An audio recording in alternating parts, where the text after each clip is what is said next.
Hello. This is pretty weird for me. I've already tried to film this once and I hated it.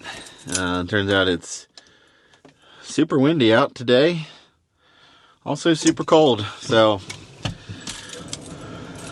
hopefully this sounds alright. I wanted to go through and do a video on what it's like to daily drive an old truck. I don't daily drive this every single day of the year, 365. I have two other vehicles, a Jeep and a BMW. They both happen to be broken right now, so it's really cool. The BMW I've decided to LS swap, so that's a whole process. And I might end up doing a video on that too, but we'll see.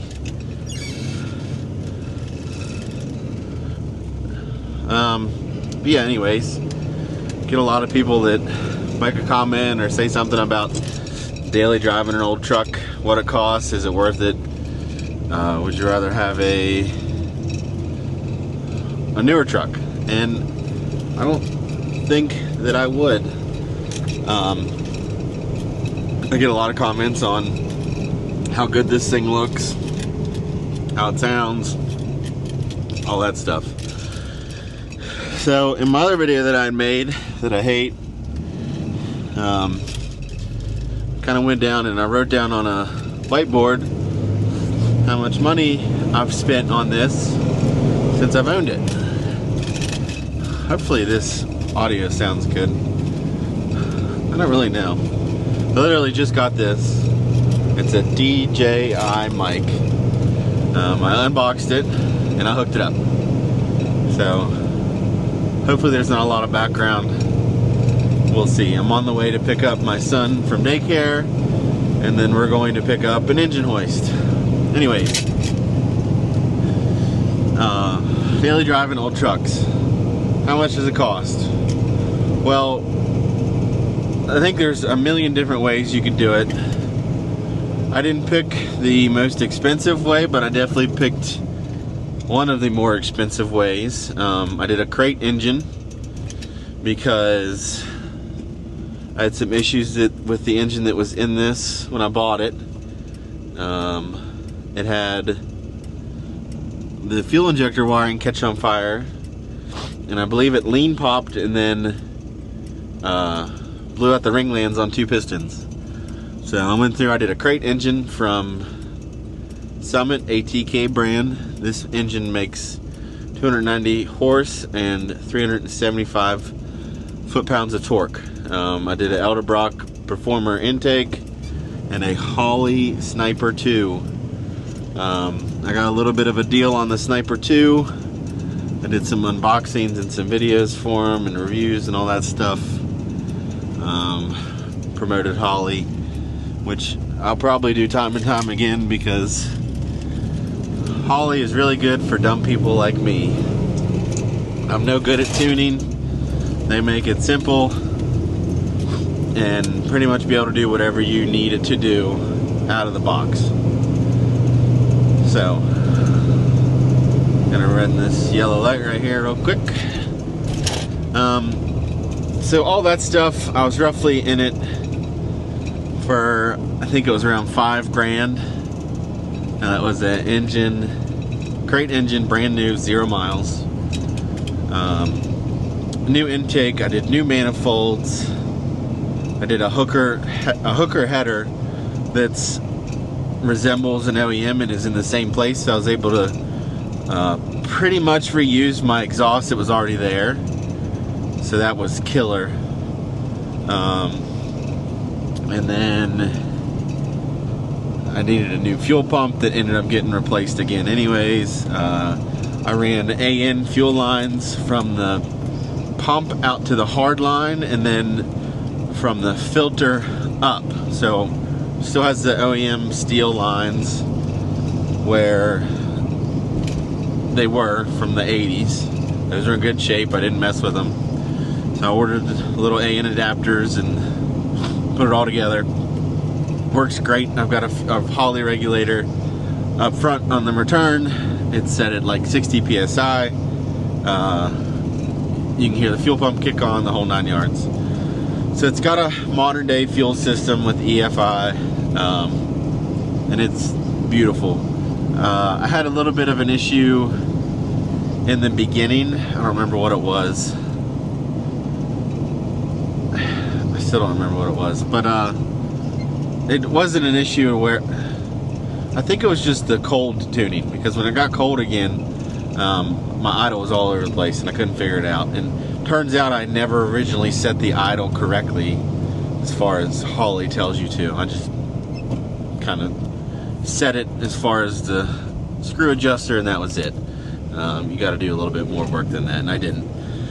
But other than that, it drives great. I get like 12 miles to the gallon, even with a 4-speed. Yes, this is a 4-speed Suburban.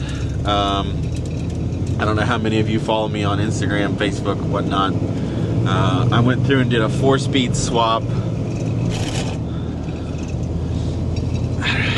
February? No. When was that? March or April? It wasn't too long ago. I want to say March or April. The 700R4, and it had failed after a rebuild. I don't know if it was the torque converter or the transmission again, but I went and picked up, yeah, it was April. I went and picked up my dirt bike that I'm trying to raffle right now. If you want to check that out, it's on my Facebook page. I was trying to bring it home. I was getting this crazy noise in first and second gear. And then cruising, it was fine. And then low speeds, it sounded terrible. It sounded like a bag of marbles. I don't know if it was a torque converter or what, but I was done with it. The transmission had already failed me once. It was originally a monster transmission, so it had been replaced already.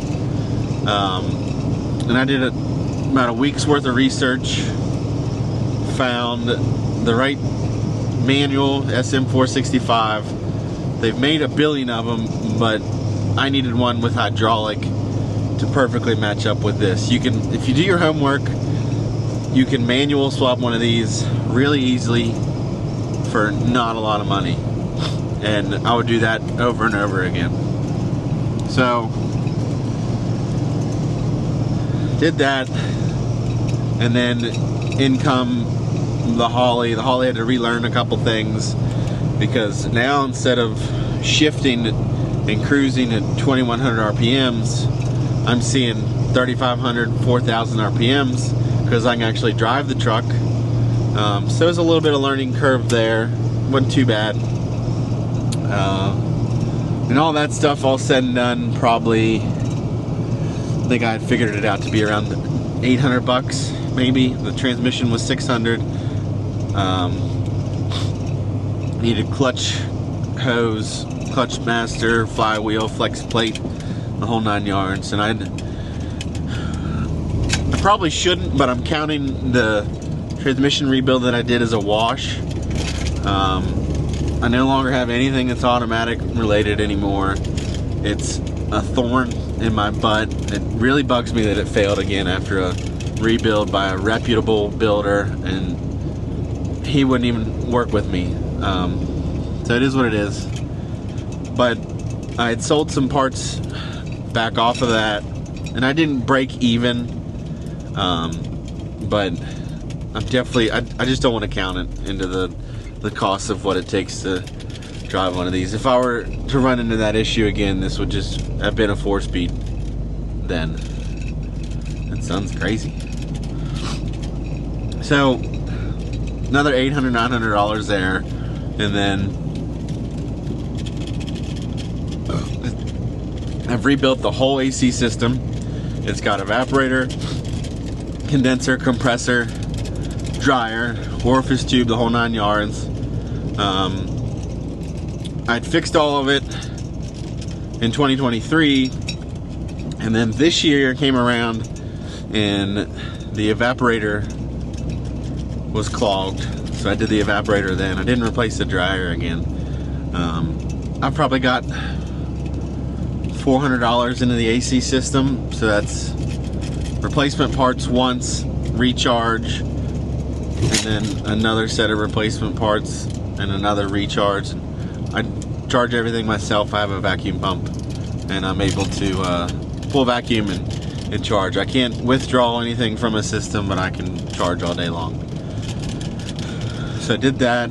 It's got a new power steering pump, a new alternator. I did a Power Master starter and alternator when I replaced the engine. The alternator was after the engine, as I was trying to find a noise. That is one problem with older trucks, is you get a lot of noises, a lot of phantom noises. They're not near as easy to diagnose, I don't think, because maybe they are, I don't know. I know I chased this noise for a while, and it ended up being the alternator, which is crazy.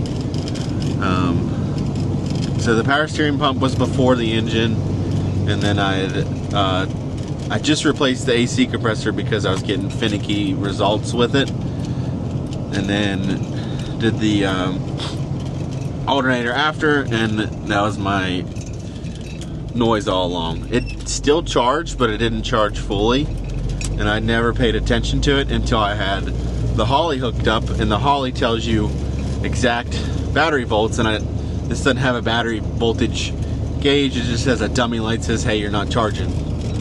So it wasn't until after the Holley was installed that I figured out that it probably was related to the alternator. But so I figured it out. I've got around $8,000 spent on this truck in the last 26 months in relation to either upgrades or keeping it running. Mostly keeping it running, but the route that I took was the more expensive, but also at the same time I feel like it was the better route. You can do junkyard engines, you can do LS swaps, but I'd already done a lot of work to the surrounding things on this truck, and for me to LS swap it would have been 10 steps backwards, because when you already have a V8 in something and you're trying to put a different V8 into it, it's all different. The AC compressors, the starters, the everything. And I also did not trust an LS in front of a 700 R4. Now they have the 4-speed option still kind of on the table, but I don't know. This thing runs really good, and it's pretty comparable to a LS, just not direct injection with better fuel mileage. I think fuel mileage would be my biggest increase. So getting ready to pull up here to pick up my son. Look at him in the truck, and I'll keep yapping. Hopefully I don't make too long of a video, but I think it'll be all right. I got a lot of stuff to talk about. All right, we back. Got Connor in the truck. Say hi, Connor. He said no.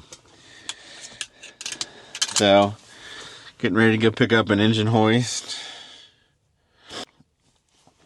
So, back on the subject of daily driving old trucks. Is it worth it? Definitely. It is a lot more work. Obviously, I don't have a warranty, anything like that. So all repairs are out of pocket. I've had some help along the way. My mom and dad have helped me out here and there with some things and whatnot to help me keep going. I think my wife might have bought me something along the lines. I've somehow convinced her to buy me car parts here and there, which is cool. So I think I left off on saying that I'd spent about $8,000 in the last 26 months maintaining this or upgrading it. Mostly keeping it running. I would consider the 4-speed to be a dual purpose. It drives a lot better than it ever would have. And then I trust it a lot more too. I didn't trust the 700 R4 at all. That thing was a dog. Had it rebuilt once, and it was already a monster transmission, so they're supposed to be good, and it had failed. So 4-speed, much better. If anybody wants me to do a separate video on that, let me know. It was pretty easy. I did it in a weekend. We had a long holiday weekend for something, and me and my dad and mom went and picked up the trans in his truck, and then I had swapped it. That was Thursday. I had it swapped Saturday and driving Monday, I think. Now I do battle oil leaks here and there. Currently battling one right now. I don't know where it's coming from. The valve covers were a little loose, so I tightened those up and seemed to have made it a little bit better. I don't know if I still have a slight transmission leak or not, but we'll see. So as far as comparing this to a newer truck, obviously I have none of the creature comforts. I have a Bluetooth radio, Sony. The Holly is touch screen, my only touch screen, and it's about that big. I don't know, the creature comforts are nice. The BMW has heated seats, which is cool, but the Suburban has a bench seat, which is also cool. And the technology today is so crazy. You can retrofit so many things into these older trucks. It just takes time and money. So I don't think I would want any of them, or at least most of them. The car seats fit in here good. Got plenty of room. I can take. I don't have a third row right now. I can add it on if I want to. I just got to add some mounts into the floor. I do lose a little bit of space. It is an 8-foot bed when you roll the rear seats down, which is pretty wild. I can fit many sheets of plywood in here as you want. And the cost of new trucks now is crazy. Now, it's hard to compare an 87 with a 2024. Well, these certainly mine, because they don't even make a 2500 Suburban anymore. I don't think they have for a while. Hopefully the sun isn't too bad. It's crazy how it keeps finding the camera. So it's like apples to oranges pretty much, because on one hand you've got this truck being a 2500 V8. On paper, the towing capacity is like 14,000 pounds. It's got 410s and the 4-speed. That combination is harder to find in a Suburban. So on paper, that's a 2500 Silverado, 4-door long bed, or short bed, I think. I can't remember. I found it the one day. There's an old Dodge. Anyways, hello ADHD. Anyways, let's just say 1987 Suburban, 2024 Suburban. The newer Suburbans are anywhere from $60,000 to $70,000. You put $4,000 down, which is how much I paid for this. You're still looking anywhere from $800 to $1,000 a month for a car payment for 6 to 8 years, which is crazy. I mean, you get a lot out of it, I guess. You get a big screen and a little bit better fuel mileage. I get 12 miles to the gallon. I think the newer V8 Suburbans get anywhere from 14 to 18, depending. And if I did an LS swap, I think I'd be right there with them. Especially now with the 4-speed. I think the 4-speed, you can fine tune a little bit more how you're driving. I always feel like automatics are more of a, especially the older automatics, they were so finicky, and I don't think they worked well. The 700R4 was so bad, and they just turned it into the 4L60, which is arguably just as bad. But anyways, I don't know. I don't spend enough time in a vehicle to warrant something like that. I mean, I've taken this on trips and it's been fine. I don't have a big screen for GPS, anything like that. I don't have heated seats, I don't have cooled seats. I have heat, I have AC, and I have dual climate control. None of the extra stuff. But I don't know. I don't have Wi-Fi, internet, none of that. And all these newer trucks do, and I guess that's how they're justifying the cost of all this stuff. Is, well, you get this, and you get this, and you get that. But what all do you really need in a truck? And I think a lot of people have lost sight of that. Now, I get people want reliability and all that stuff, but I hear horror stories every day about dealership or newer vehicles breaking down. I saw something a couple weeks ago. It was a newer Suburban, and there's no tow hitch provisions, or not tow hitch, tow hook provisions. So the tow truck driver couldn't even pick it up or something. I don't know if it was the tow truck driver wasn't knowledgeable on the specific truck or what, but I don't know. So it just depends on who you are as a person. Are you mechanically inclined? Can you fix stuff? Can you remove and replace a distributor? I mean, a lot of people don't even know how to do that nowadays. The easy fix for that is just to put an LS in it, but can you put an LS in it and make everything work? So you just got to figure out what works for you, what you need in a truck, and if it's worth it. I spent $4,000 on this truck the day I bought it. I've got roughly $8,000 in upgrades or maintaining it, which equals out to about $300 a month, give or take. It's 12 miles to the gallon. I run 89 in it. I don't run 87 and I don't run 93. I run in the middle. So it's tough. Old trucks are cool, but sometimes they're annoying. But new trucks are cool and also sometimes annoying. So it just depends.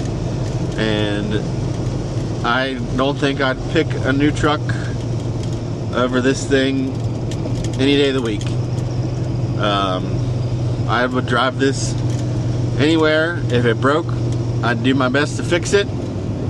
I feel like even with newer trucks, if they break, you're almost either in a similar situation or a worse situation, because you're not going to fix it yourself because you have a warranty. And you could have a warranty and it still may not even be able to be fixed. It could be, parts could be national back order. I mean, that happens with a lot of things. But I don't know. I think if you break down anyway in any truck, it doesn't matter. It's all similar. With something like this, I'm more likely to be able to fix it alongside the road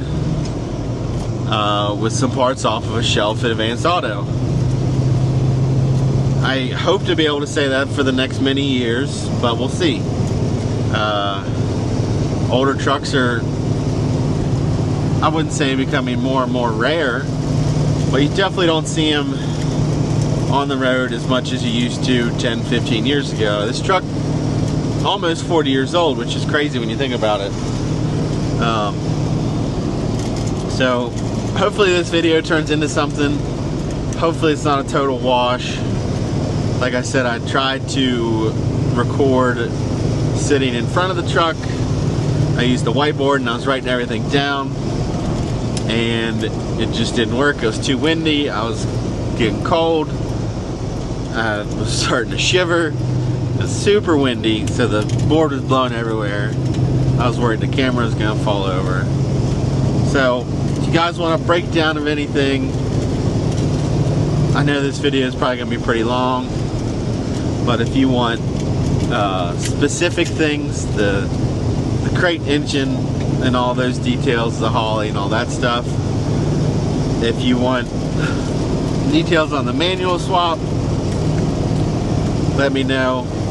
You can do them pretty easily on these trucks. You just got to know what you're looking for.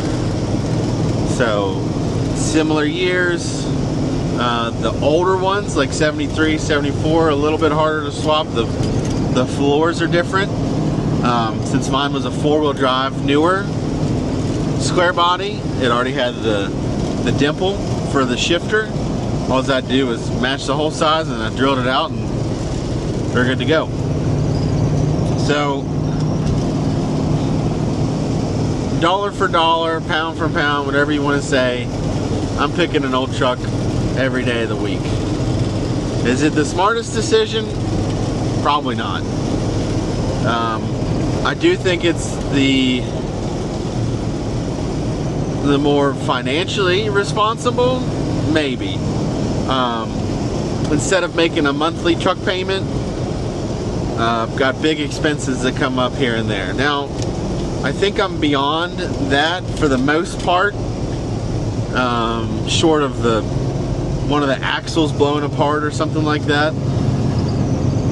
I would like to build a small block 400 for it. My dad got me one of those basically out of an estate sale a few months ago. Small block 400s are cool. I think it would fit really good in this truck, especially with the Holley and all that stuff.